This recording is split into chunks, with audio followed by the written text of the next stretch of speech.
Praise lord.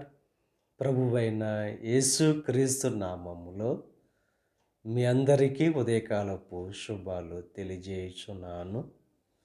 ఈరోజు దేవుడు మనకు అనుగ్రహిస్తున్న అతి శ్రేష్టమైన వాక్యము లూకా సువార్త 8వ అధ్యాయము 50వ వచనాన్ని చదువుకుందాము. భయపడవద్దు, నమ్మిక మాత్రముంచుము. ఈరోజు దేవుడు స్పష్టంగా వాక్యం ద్వారా మనతో మాట్లాడుతున్నారు. భయపడవద్దు, నమ్మిక మాత్రముంచుము. ఆ నమ్మకమే మన జీవితంలో గొప్ప కార్యాలు చేసేదిగా ఉంది. ఆ నమ్మకము ద్వారానే స్వస్థత కలుగుతుంది. ఆ నమ్మకము ద్వారానే సమస్యల నుంచి విడుదల కలుగుతుంది. మనలో సాతానుడు సందేహాలు కలుగు చేయడానికి ప్రయత్నం చేస్తాడు.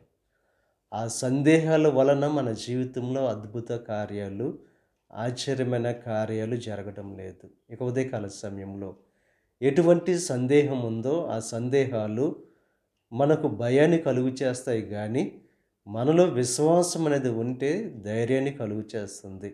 కనుక భయపడవద్దు, నమ్మిక మాత్రం ఉంచుము, దేవుడు నిన్ను స్వస్థపరుస్తాడు. భయపడవద్దు, నమ్మిక మాత్రం ఉంచుము, దేవుడు నీ సమస్యల నుంచి విడుదల కలుగు చేస్తాడు. కనుక విశ్వాసం నమ్మకంతో ఉంటూ మీ యొక్క జీవితాల్లో అద్భుతమైన కార్యాలు, ఆశ్చర్యమైన కార్యాలు పొందుకోవాల్సిందిగా ప్రభు పేరట మిమ్మల్ని కోరుచున్నాను. దేవుడు మిమ్మల్ని దీవించి ఆశీర్వదించి మీ ప్రతి సమస్య నుంచి దేవుడు విడుదల కలుగు చేయును గాక. ఆమేన్. ప్రార్థన చేసుకుందాం. పరిశుద్ధుడా, మహోన్నతుడా, సర్వశక్తిమంతుడైన యేసయ్య, ఈ ఉదయకాల సమయంలో నువ్వు అనుగ్రహించిన అతి శ్రేష్టమైన వాక్యాన్ని బట్టి నీకు స్తుతులు చెల్లిస్తున్నాం దేవా. ఈ ప్రార్థనలో ఏకీభవిస్తున్న ప్రతి ఒక్కరిని దీవించి ఆశీర్వదించండి. ఈరోజు తలపెట్టిన ప్రతి కార్యాన్ని సఫలం చేయండి.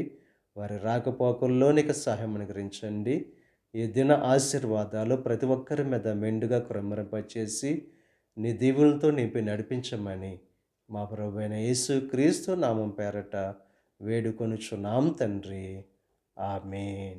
తండ్రి, కుమార, పరిశుద్ధాత్మ త్రియేక దేవుని యొక్క కృప సదాకాలం మనకు తోడై ఉండి దేవుని యొక్క దీవెనలు ఆశీర్వాదాలతో నింపి నడిపించును గాక. ఆమేన్.